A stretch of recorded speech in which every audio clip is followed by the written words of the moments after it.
Olá pessoal, professor Natanael, né? Nesse momento com vocês aqui, uma aula online de redação, né? Tô meio descabelado já porque já gravei um monte hoje, mas assim, a intenção assim é nesse momento assim ter um contato com vocês, relembrar, né, que estamos aqui, que somos o professor de vocês ainda, né? E vamos tentar da melhor maneira possível assim relembrar, né, de alguns conteúdos já estudados, de anunciar novos conteúdos. A intenção a partir dessas aulas online não é nós darmos um show para vocês. As aulas são simples, são caseiras, né? Mas é para mostrar que estamos aqui nesse momento de quarentena, né? Cumprindo o nosso papel de cidadão, né? Breve estaremos juntos, se tudo der certo, né? Mas vai dar certo. Né? E para não prejudicar vocês, né? Então a gente vai fazer esse momento de aula gravada. Nós não estamos abandonando os momentos em que nós temos aula, né, ao vivo, né, que a gente faz a nossa live ali. Vamos continuar, mas alguns momentos acho que são importantes assim gravarmos, né, para atender a todos. Beleza. Então nós estamos estudando aí, nós agora na segunda apostila, estamos falando da segunda apostila de redação. O primeiro capítulo traz uma reflexão sobre coesão textual e o segundo capítulo dessa segunda apostila vai trabalhar coerência textual. Tenho certeza que o assunto não é novo para vocês, mas a gente estuda aqui de uma maneira mais técnica, mais incisiva, mais direcionada. No início desse ano nós falamos da coesão textual, mas mais voltada para a produção de textos dissertativos argumentativos, né, com foco nos vestibulares e na nossa prova bimestral também. Mas foi algo assim mais direcionado para o texto dissertativo mesmo. Tá? Hoje a gente amplia um pouquinho o conteúdo, não vamos, também não é nada assim absurdo, fácil de acompanhar pela apostila. No final a gente tem um exercício aí. Mas vamos pensar no que nós vamos trabalhar hoje, qual é o objetivo dessa aula. Primeiro é compreender o que é uma coesão textual e qual que é a função dela para que o nosso dentro do texto, né? Para que um texto fique coeso, né? É preciso entender algumas técnicas aí que nós vamos trazer aqui para vocês hoje. O outro objetivo é reconhecer e analisar os elementos anafóricos e catafóricos. O que é um elemento anafórico e um elemento catafórico? Nós vamos ver na aula de hoje. Mas de antemão eu quero anunciar para vocês que existem dois tipos então de coesão textual. Aquele que se dá por anunciação e aquele que se dá por retomada, quando eu retomo algo para não ficar repetitivo, né? O meu texto não ficar repetitivo. Nós vamos aprender o que são hipônimos e o que é hiperônimos e a importância de saber utilizá-los dentro do nosso texto para que o nosso texto não fique redundante, né? Nós vamos reconhecer também os principais elementos linguísticos aí responsáveis pela coesão textual do nosso texto. E por último, então, a gente termina, como sempre termina os capítulos da nossa apostila aí, com a produção de um texto. Pessoal, volta e meia eu olho aqui na apostila porque eu preciso de um roteiro, porque eu já fico um pouco nervoso diante das câmeras, eu acabo me perdendo um pouco, tá? Normal, tá? Como eu falei para vocês, o vídeo é simples, né? Ele não é um vídeo assim que se propõe a fazer assim uma edição, né? Ter uma edição assim que impacte, não é essa a ideia, tá?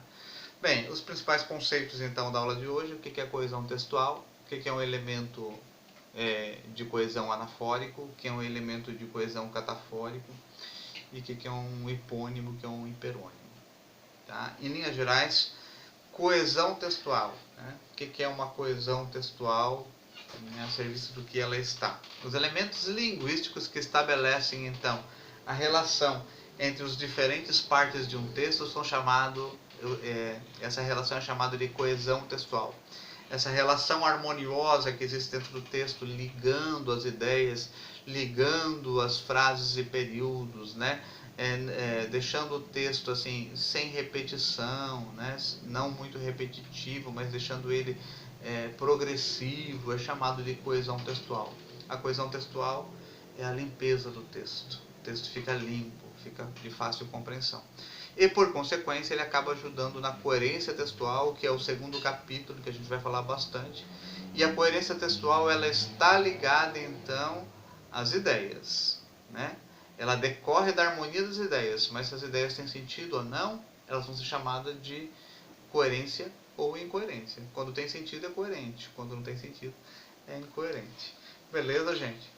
Então, coesão textual é a ligação, a conexão, a relação interna entre as muitas palavras, as muitas orações, frases presentes em um texto.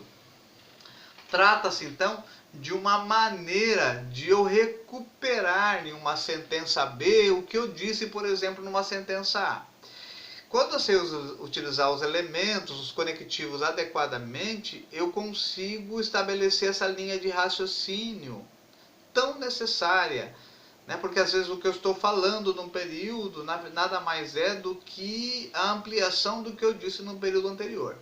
Saber utilizar esses conectivos adequadamente dão essa possibilidade de você produzir um texto aí harmonioso, limpo, né?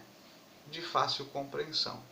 Tá? Mesmo quando eu faço literatura, em que eu me proponho a produzir, faço um texto com arte, em que me proponho que o meu leitor reflita, que realmente ele pense por mais de um ângulo, a coesão textual é essencial. Saber utilizar os elementos adequadamente é essencial para que o seu texto ele fique mais limpo, tá? Mais fácil de compreensão. Bem, como eu falei para vocês, as coesões, os elementos de coesão, eles podem se dar de duas maneiras, né? Eles podem ser por retomada ou eles podem ser, como a gente chama, por anunciação.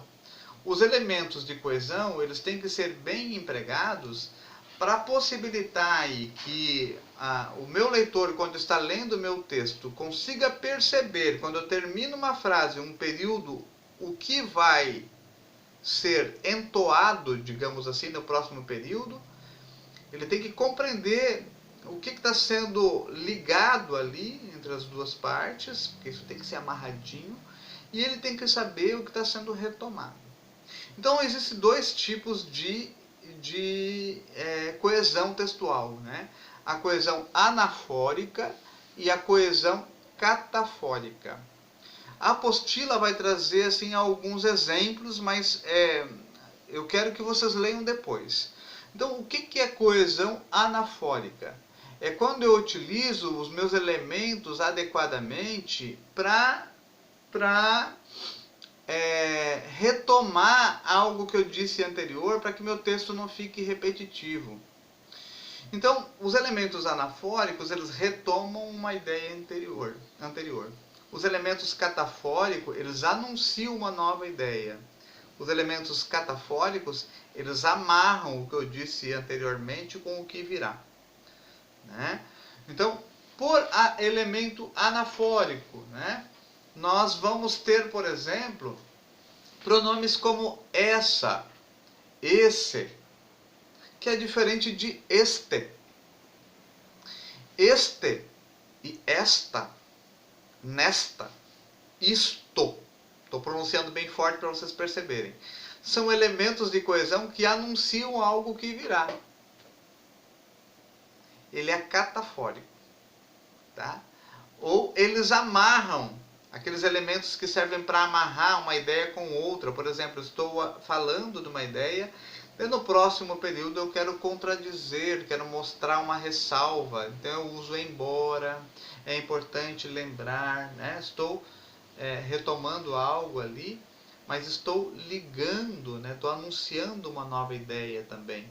Esses elementos assim que amarram, que servem para unir, né? E anunciar uma nova ideia, são chamados de catafóricos. Os anafóricos são aqueles que retomam, né? Então eu não quero repetir, eu uso, por exemplo, né, a educação no Brasil, ela tem sido muito repressora nos últimos tempos. Anunciei a ideia. Agora eu quero retomar. A educação no Brasil tem sido muito repressora nos últimos tempos. Isso acontece, mas o que acontece? O fato de a educação ter sido repressora nos últimos tempos. Isso acontece, eu estou retomando isso para não repetir a palavra repressora, a palavra educação, né? Então eu uso isso. Quando eu utilizo um elemento como esse para substituir algo que eu disse anteriormente, eu estou tentando fazer o quê? Fazer com que o meu texto não fique repetitivo. Isso é uma coesão anafórica, porque eu estou retomando algo que eu disse antes, mas usando uma outra palavra que substitui toda ela. Isso, esse, desse, são anafóricos. Né?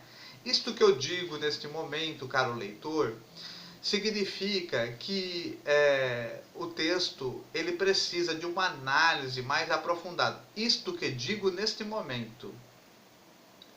Então eu vou dizer agora. Então eu estou anunciando.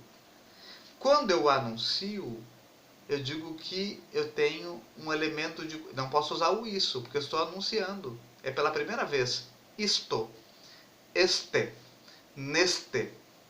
Né? Esse ST aí pressupõe que está anunciando. É uma coesão catafórica. Coesão anafórica, quando eu retomo. Coesão catafórica, quando eu anuncio. Ou quando eu uso para ligar sentenças. Né? Por exemplo, como eu falei para vocês, o embora, né? O porém, o todavia, né? O e. Né? São elementos que ligam o que eu disse antes com o que virá. São elementos catafóricos também. Anafórico só serve para retomar. Tá? Então esse, essa, nesse, nessa são elementos anafóricos. Né? Existem outros também, né, que a gente vai ver mais adiante. Né? Existe o que, na apostila vocês vão ver o que, o qual, né? A qual, os quais, né? São todos elementos anafóricos que servem para retomar algo que foi dito anteriormente. Né? Enfim, vários ali que eu quero que vocês tenham contato aí na apostila. Bem, além desses elementos anafóricos que servem para retomar algo que eu disse antes e catafóricos que servem para anunciar algo novo ou para ligar uma sentença anterior com uma sentença posterior, né? A gente estuda isso, é muito importante então para a produção do nosso texto. Mas a gente também fala agora dos hiperônimos e dos hipônimos, né? O que são elementos chamados de... são relações de sentido, né? Hiperônimas e relações de sentidos hipônimas. As relações hiperônimas são referências a termos genéricos da língua portuguesa.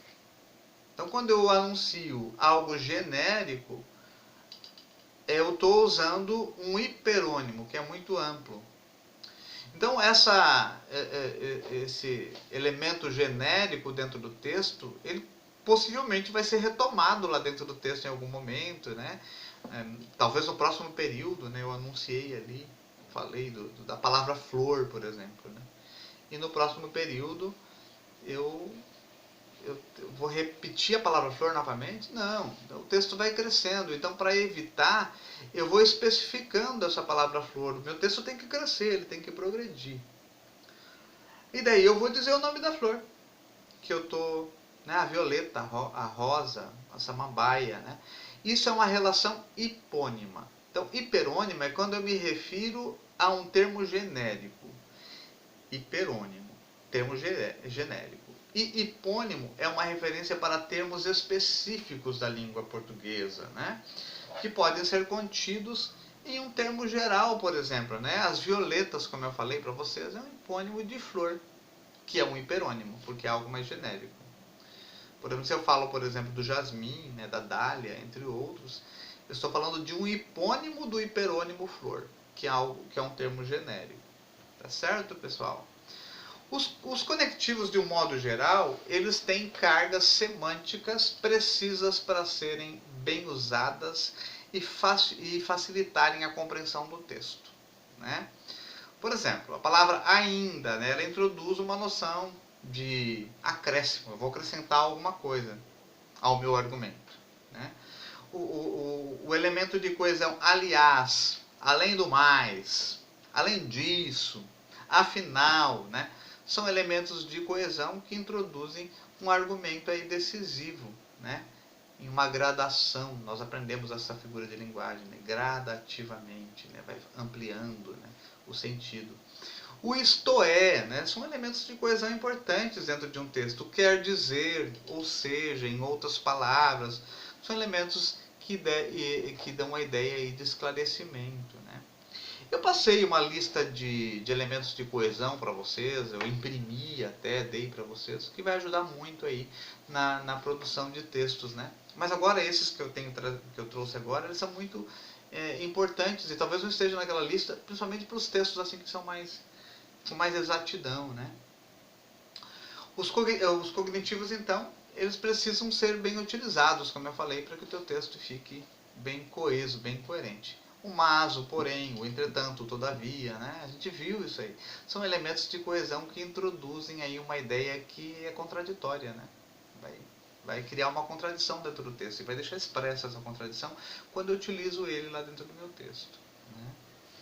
O embora, o ainda que, né? O mesmo assim, o mesmo que, né? Eles dão uma ideia também de concessão. O assim, o desse modo, são elementos de coesão que introduzem uma ideia que dá uma sequência explícita, né? Do que foi dito antes, né? Assim, desse modo, né? São elementos catafóricos, né? Vão amarrando aí. Pessoal, é isso que eu queria retomar com vocês hoje. Eu acho importante falar disso, né? É um assunto que como a gente está numa disciplina de redação, produz muito texto. Mas a gente aprende mais quando a gente faz os exercícios, né? Essa aula não substitui a tua leitura, nunca vai substituir. O professor só dá o start aqui, instiga vocês, mas vocês têm que buscarem, né? Tem que ler. Então, lá na apostila, eu gostaria que vocês fizessem, eu marquei a página, eu acho que sim. Ah, sim. Página 4, marque bem. Página 8 e página 9. Eu gostaria que vocês fizessem esses exercícios e se der, a gente já corrige ainda hoje. Beleza, pessoal? Abraços, até mais, tudo de bom para vocês. Prazer estar com vocês. Tchau, tchau.